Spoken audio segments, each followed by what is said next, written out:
주리와 끝까지 함께 들어주세요. 오늘의 이야기는 사랑하는 한 남자의 인생을 위해 그 어떤 것도 마다하지 않는 열정적인 여성분의 이야기입니다. 안녕하세요. 저는 50대를 바라보는 유부녀입니다. 어릴 때부터 결혼을 하지 않고 싱글로 평생을 살아가려고 했지만 젊었을 때 같이 놀았고 좋아했던 남자가 이혼을 하면서 그 남자를 다시 만나게 되었습니다. 애정도 있고 함께했던 시간들이 자꾸만 생각나서 현재는 그 남자와 재혼을 하고 지금 5년째 살아가고 있습니다. 남편과는 나이도 동갑이고 직장 생활도 비슷한 시기였지만 남편은 결혼을 하여 정상적인 가정을 이끌다가 애들 둘 데리고 이혼을 한 남자이고 저는 그때까지 참여했습니다.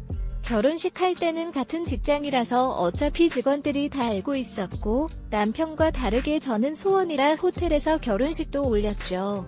물론 남편은 이미 결혼식을 한 번 올린 상태였습니다. 사람이기 때문에 일부러 많은 사람을 초청하지는 않았고요. 그냥 친척들이랑 회사 직원들만 할 정도였습니다. 저희 부부는 결혼을 해도 워낙에 나이가 많아서 처음부터 아기를 낳을 생각은 하지 않았고요. 그냥 남은 인생 즐겁게 살다가 간다는 식으로 자식보다는 우리 둘만의 사랑으로 살아가고 있었습니다. 사실 남편이 결혼하기 전에는 저랑 알고 지낸 시간도 워낙에 길고 연애한 기간도 충분히 길긴 했지만 나이가 동갑이라는 이유로 당시만 하더라도 결혼 상대로는 좀 거북하기도 했죠. 아무리 못해도 남자랑 여자 나이 차이가 서너 살은 나야 궁합이 좋다는 인식이 강했고 그래야 선도 안 보고 결혼을 한다고 하던 때였으니까요. 그래도 저희 둘은 워낙에 궁합이 좋아서 그런지 결혼해서 알콩달콩 재미있게 살았습니다. 나이는 비록 좀 먹었지만 결혼을 늦게 했고 아무래도 시몬이다 보니 신세대처럼 정말 재미있게 살았는데요. 문제는 남편이 공직에 있었기에 무엇보다 승진이 중요했거든요. 공직사회에서 승진은 승진을 시켜주는 사람의 눈에 잘 보여야 하는 것이라 특히 저보다 더 많이 신경을 써줬거든요. 신랑이 남들보다 승진이 늦지는 않았지만 그래도 처음부터 빨라야 나중에 고위직까지 승진할 수가 있기 때문에 저희 부부는 그런 분에서 욕심을 많이 내고 있었어요. 열정이 넘치는 사람들이라고나 할까요? 당시에는 돈을 쓰거나 빚을 대거나 나름대로 노력을 해야 승진이 되지 일만 잘하고 열심히 노력한다고 승진이 되는 시기는 아니었죠. 승진 때문에 돈다발을 갖다 바치는 사람들까지 있었으니까 내부 경쟁이 얼마나 심했겠습니까? 승진의 키를 잡고 있는 해당 상무만 어떻게 잘 구워 삶으면 승진은 식은 죽 먹기라 할 수 있었기에 상무님을 어떻게 할까 고민을 하던 시기였습니다. 남편의 승진에 대해서 신랑이 할 수 있는 일은 그저 열심히 일하는 것밖에 없고 사실 여자들이 더 많이 설치더라도 그게 바로 올바른 내조였던 것이죠.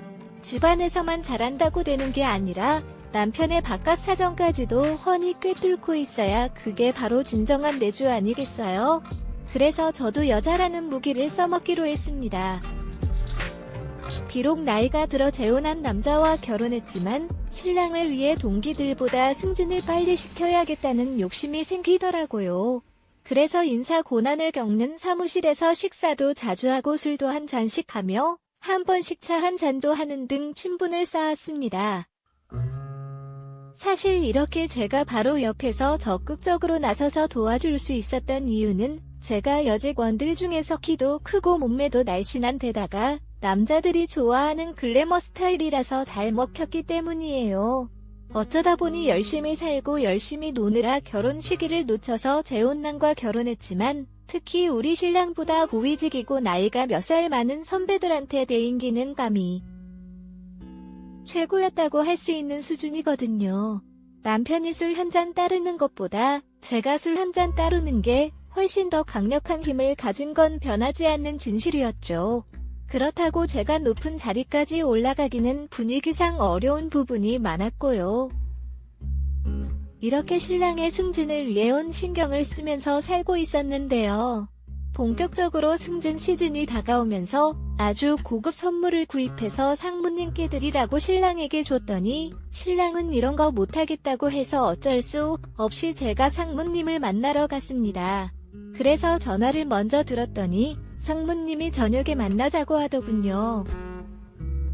그렇게 상무님과 둘이서 저녁에 만나 선물을 드렸더니 상무님은 그 선물을 받지 않고 오히려 저에게 선물을 주시는 것이었습니다.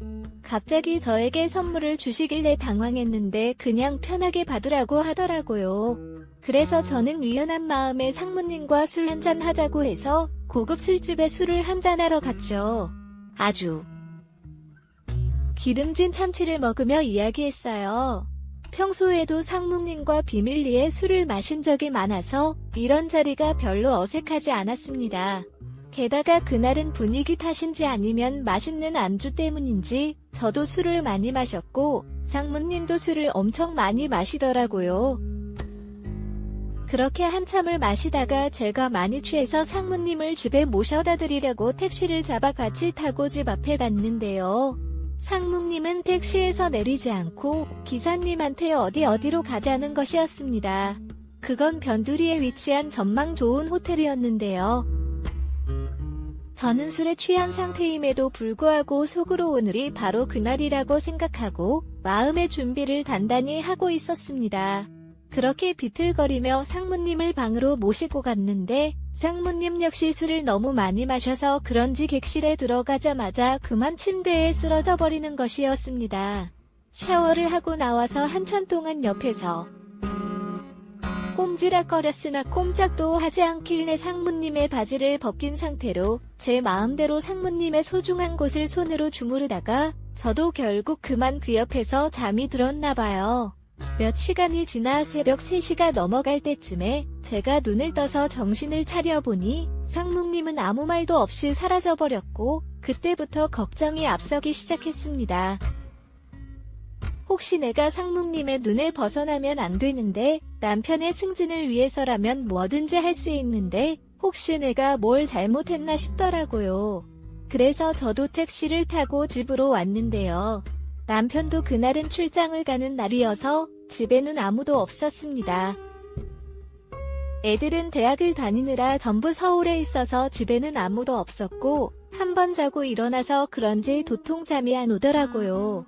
그렇게 다음날 출근을 했는데 사실 온종일 걱정이 엄청 많이 됐습니다. 그러나 제가 상무님에게 전화를 드릴 수도 없고 그렇다고 상무님이 저에게 전화를 하는 것도 아니고 그렇게 자버린 뒤 도대체 무슨 일이 있었는지 알 수가 없어서 답답하더라고요. 궁금증만 가득하는 채 퇴근까지 하게 됐는데 궁금해서 견딜 수가 없었습니다. 어찌 되었는지 알 수 있다면 그것에 대한 사후 방안도 마련하겠는데 경위를 몰라서 정말 미치겠더라고요. 제가 상무님을 손으로 주물럭거리다가 잠에 든 뒤에라도 혹시나 제가 마음에 들었으면 무언가 일을 치렀을 텐데 그런 게 전혀 없던 거잖아요. 혹시나 제가 마음에 안 들어서 집으로 도망가 버린 건 아닌지 걱정이 된 거예요. 도저히 궁금하여 견딜 수가 없어서 밤에 상무님께 카톡으로 안부 문자를 보냈는데요. 아무런 답장이 없더라고요. 그래서 저는 그날 제가 상무님의 비위를 맞춰주지 못했다는 생각이 들었습니다. 이제는 제가 신랑을 승진시키고자 했던 꿈은 사라졌구나 생각하고 있었는데 자기 직전에 카톡으로 답장이 왔더라고요. 내일 저녁에 시간을 비워두라고 말씀하셨는데 그렇게 퇴근 후에 우리는 나가서 저녁을 먹고 술 한잔 마셨습니다. 그런데 제가 자는 사이에 상무님이 사라져서 무슨 일이 있었는지 궁금했습니다. 상무님은 그 호텔에 간 기억이 나지 않아서 엄청 궁금해하셨습니다. 제가 상무님의 손길을 느낀 순간이 다른 것 같았습니다. 두 사람이 서로가 기억하는 범위를 합쳐보니 둘 다 술에 취해 아무 일도 없이 그냥 자다가 상무님은 도망치듯 빠져나온 것이었습니다. 다만 제가 상무님의 소중한 곳을 만지다 잠들어서 분명히 상무님이 일어났을 때 벗은 상태일 것이지만 그 부분에 대해서는 얘기하지 않았습니다. 부끄러우니까요. 그래서 저는 이때다 싶어 용기를 내어 말했습니다. 오늘은 끝까지 가보면 안 되냐고 그날 못한 것들이 있는데 오늘은 제대로 이어지지 않겠냐면서 말이죠. 제가 사실 인물값 하는 바람둥이입니다. 기질이 있기도 하고 무엇보다 남자를 기쁘게 해주는 건 자신 있거든요. 그래서 이런 관계는 별로 신경도 안 쓰고 즐기는 성격이죠. 그러니 상묵님도 이과에 미소를 머금더라고요. 그렇게 저희 둘은 술도 많이 마시지 않고 기분 좋을 정도로만 마시고는 택시를 타고 외곽지 전망 좋은 호텔로 다시 가서 정말 뜨거운 시간들을 보냈습니다. 저도 보여주는 여자는 아니지만 상무님도 정말 대단한 체력의 소유자였습니다.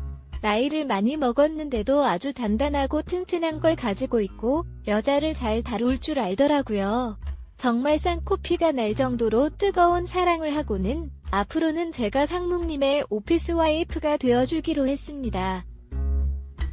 그렇게 저희는 틈만 나면 뜨거운 시간을 보냈고 저도 상무님을 위해서 제가 할 수 있는 최선을 다해서 아주 촉촉하게 적어드렸어요. 제가 좀 흥분하는 스타일이라서 상묵님도 아주 좋아하시더라고요. 어떻게 저 같은 여자를 안 좋아할 수 있겠어요. 그러면서 틈틈이 남편 이야기를 했는데 결국에 저희 신랑은 승진해서 요직으로 인사 이동이 되었고 정말 탄탄한 기반을 다졌습니다. 그 가운데 제 노력이 컸다는 걸 남편도 알고 있지만 제가 이렇게 몸을 바쳐서 남편을 도와주고 있다는 건 아마 모를 것 같네요. 그런데 문제는 저희 신랑이 너무 빨리 승진을 했다는 소문이 회사 내에서 조금씩 들리기도 했습니다. 저는 별로 신경 쓰지 않았는데 신랑은 엄청 신경을 쓰더라고요. 그래도 워낙에 바쁘게 살다 보니 크게 신경 쓰지 않고 현재는 임원을 바라보면서 열심히 살고 있습니다. 저는 그 상무님의 권력이 유지되는 동안 옆에서 계속 보살펴드릴 생각입니다. 혹시나 다음에 또 제가 이용할 남자가 있다면 이번과 마찬가지로 끼를 발산할 생각입니다. 제 매력적인 몸매 앞에서 무너지지 않는 남자는 없으니까요. 오늘 준비한 이야기는 여기까지입니다. 오늘의 사용자분은 적극적이고 개방적인 사고방식을 가지신 것 같아요. 그런 부분이 결과적으로 좋은 결과를 가져와서 다행이긴 하지만 꼬리가 길면 밟힌다고도 하죠. 남편분을 위해서 최선을 다하시는 자세도 좋지만 만약 남편분이 그러한 사실을 알게 된 후라도 고마워만 하실까요? 어떤 것이 진정 남편분을 위하는 것인지 다시 한번 고민해보시는 건 어떨까요? 지금까지 읽어주신 모든 분들께 감사합니다. 구독과 좋아요, 알림 설정해주시고 주리가 읽어드리는 설주린 이유 자주 방문해주세요. 그럼 다음에도 주리가 재미난 이야기 가지고 올게요. 모두들 행복한 하루 보내세요.